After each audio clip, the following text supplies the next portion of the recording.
प्रिय बच्चों, हम लोग गद्य गरिमा के अंतर्गत डॉक्टर हजारी प्रसाद द्विवेदी का ललित निबंध अशोक के फूल का अध्ययन कर रहे हैं। अग्रिम पैराग्राफ में गद्यांश में लेखक महोदय कहते हैं कि भारतीय साहित्य में और इसलिए जीवन में भी इस पुष्प का प्रवेश और निर्गम दोनों ही विचित्र नाटकीय व्यापार है।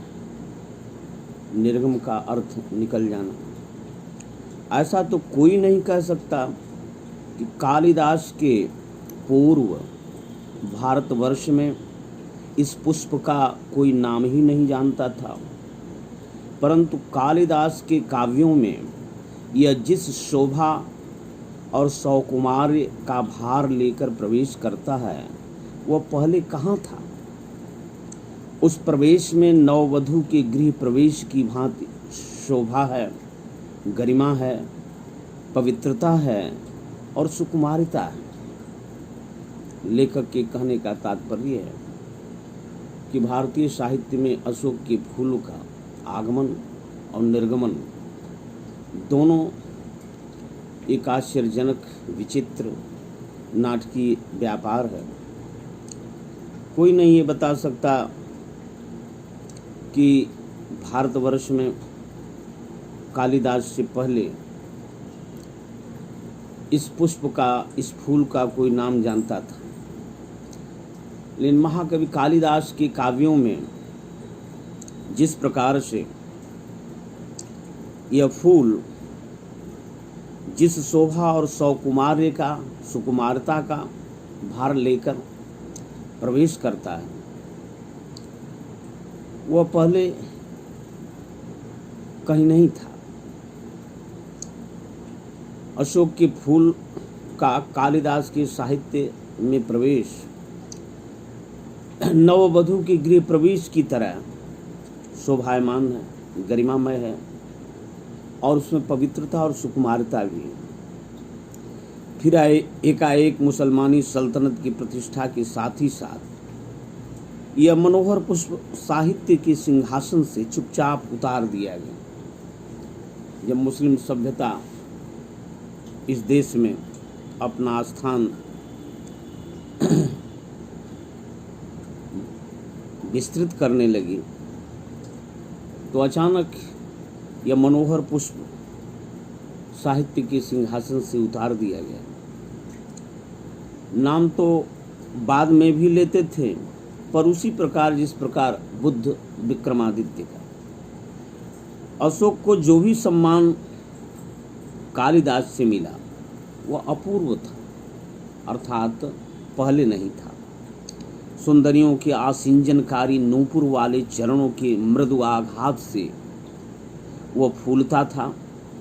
कोमल कपोलों, कपोल गाल को कहते, कोमल कपोलों पर कर्णावतंस के रूप में यानी झुमके के रूप में झूलता था और चंचल नील अलकों की अचंचल शोभा को 100 गुना बढ़ा देता था।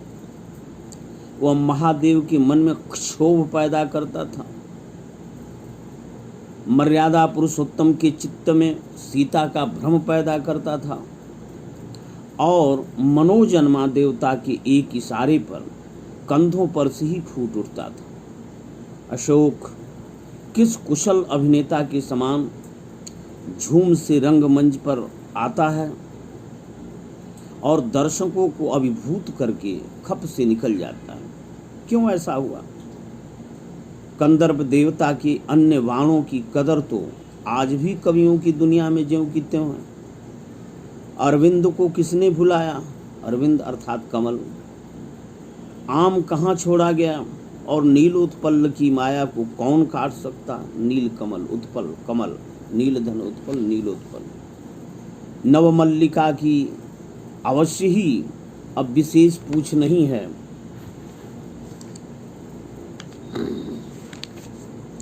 किंतु उसकी इससे अधिक कदर कभी थी भी नहीं। भुलाया गया है अशोक।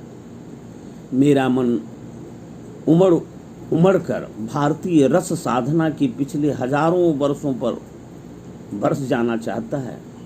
क्या यह मनोहर पुष्प भुलाने की चीज थी? सहृदयता क्या लुप्त हो गई थी? कविता क्या सो गई थी?